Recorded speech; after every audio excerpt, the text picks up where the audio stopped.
முரசு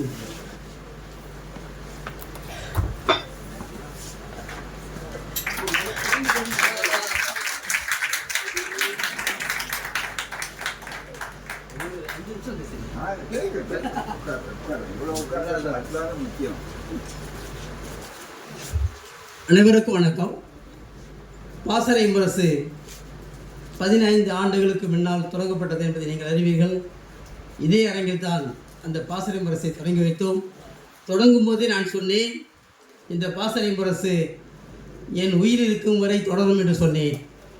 15 ஆண்டுகளையும் கடந்து சென்று கொண்டிருக்கின்றது. இந்த பாசறை முரசிலிருந்து வெளிவந்த கட்டுரைகள் தலையங்கங்களை தொகுத்து நூலாக வெளியிட்டு வருகிறேன். முதல் நூலை பேராசிரியர் அன்பழகன் இதே அரங்கில் நடத்தி தந்தார்கள். இப்போது ஆசிரியர் அவர்கள் 6வது நூலை வெளியிட்டிருக்கின்றார்கள். இதை விட எனக்கு என்ன வேண்டும்? இந்த பெருமை விட எனக்கு என்ன வேண்டும்? ஆகவே எப்போதுமே இந்த அரங்கில் பாசறையில் சுபவி இருப்பார்கள், டிகேஎஸ் இருப்பார்கள், அருள்மொழி இருப்பார்கள், ஆசிரியர் இருக்கிறார். இவர்களை விட்டால் எனக்கு வேறு யாரும் இல்லை. ஆசிரியர் சொல்வதைப் போல எந்தவித லாப நோக்கத்திற்காக இதை நடத்தவில்லை, கொள்கைக்காக நடத்துகின்றோம். ஒவ்வொரு நிமிடமும் நான் பெரியாரை நினைத்துக் கொள்வேன். பெரியார் எதை எதிர்பார்த்தார்? அவர் சொல்லுவார், மான அவமானத்தை கண்டு நீங்கள் அஞ்சக்கூடாது என்பார். மான அவமானம் என்பது சாதாரண விஷயமாக அதைத்தான் அப்பொழுது எடுத்துக்கொள்வேன். அவர் சொல்லுவதை முழுமையாக ஏற்றுக்கொண்டதால் இந்த 77 அகவையிலும் நான் அன்று போல் இன்றைக்கும் நான் உழைக்கின்றேன். என்னிடம் எந்த விதமான தயக்கமே கிடையாது. 1965 நான் முதல் பொது வாழ்க்கையில் என்னை ஈடுபடுத்தி கொண்டேன். இதே பெரம்பூர் தொகுதியில் மாநகராட்சி மன்ற உறுப்பினராக போட்டியிட்ட திமுக தோழர் தனசேகரன் அவர்களுக்காக பாடுபட்டேன். 1967 அண்ணா முதல் சட்டமன்ற தேர்தலில் சந்தித்த போது அப்போது சத்தியவானமுத்து அம்மையாருக்கும் நாஞ்சில் மனோகரனுக்கும் நான் பாடுபட்டேன். 58 ஆண்டுகள் கடந்து விட்டன. ஒரு தோழர் என்னை கேட்டார், நீங்கள் ஆசிரியரை இப்போதுதானே அழைக்கிறீர்கள், 15 ஆண்டு காலம் என்ன நினைத்தீர், என்ன செய்தீர்கள் என்று கேட்டார்.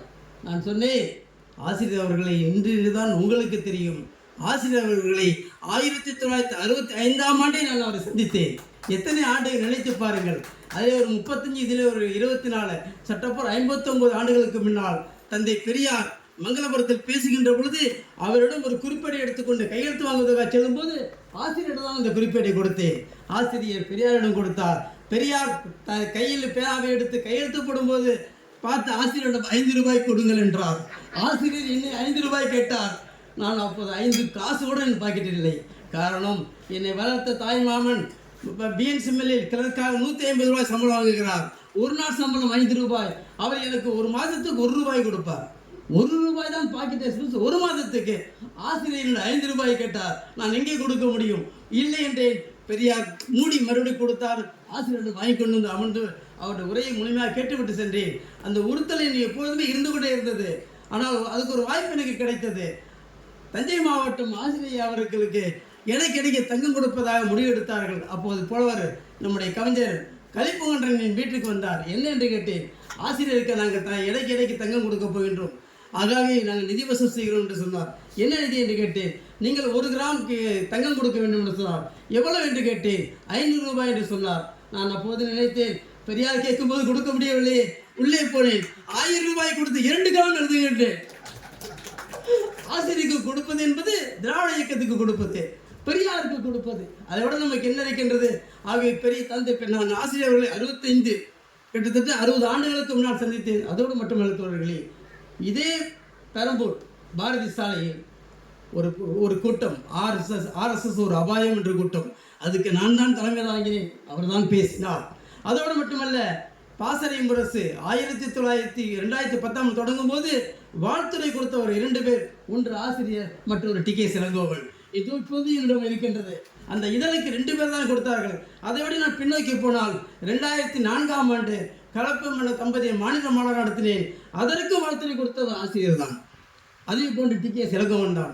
ஆனால் அந்த மாநாட்டில் பெயர் போட்டு டிகேஎஸ் இளங்கோவன் வரவில்லை. பெயர் போடாமல் வந்தோ சுபவி அவர்கள் எப்படி வந்தார் என்ற பார்வையாளராக வந்தார். ஏன் பார்வையாளர்? அவர் பேசக்கூடாது என்று வாய் போட்டிருந்தார்கள். அப்போது பார்வையாளராக வந்து உட்கார்ந்து கொண்டு எனக்கு வாழ்த்து தெரிவித்தார்கள். ஆகவே இவர்களோடு எப்போதும் நான் பணிகிறேன், இப்போதும் தொடர்கிறேன். இந்த அருமை சின்ன சாதாரண தொண்டன் நான் அழைத்து இங்கே வருகின்றிருக்கின்றார். அவர் சொன்னார், எனக்கு உடல் சரியில்லை, நீண்ட நேரம் பேச முடியாது, என்னை வந்தவுடன் அனுப்பிவிட வேண்டும் என்று சொன்னார். அந்த கடமை நான் செய்தாக வேண்டும். ஆகவே இந்த நீண்ட நேரம் ஒரு உரையை நீடிக்காமல் அத்தனை பேருக்கு நன்றி கூறி உரையை நிறைவு செய்கிறேன். நன்றி, வணக்கம்.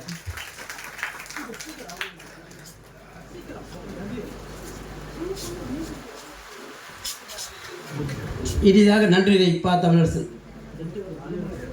வரவேற்பு வழங்கிய அருள் அவர்களுக்கும், நூலை வெளியிட்டு சிறப்புரையாற்றிய மாண்புமிகு ஆசிரியர் தலைவர் ராமலிங்கம் அவர்களுக்கும், வாழ்த்துறை வழங்கிய டி.கே. சுனகன் அவர்களுக்கும், பேராசிரியர் சுபேரன் பாண்டியன் அவர்களுக்கும், எழுத்தாளர் என்.எஸ். பிரதாப் சந்திரன் அவர்களுக்கும், ஏற்புரை வழங்கிய ஆசிரியர் பூபால் அவர்களுக்கும், வாசகர்களுக்கும், புத்தக விழாவில் கலந்து கொண்ட அனைவருக்கும் எங்கள் மனமார்ந்த நன்றியை தெரிவித்துக் கொள்கிறோம். நன்றி.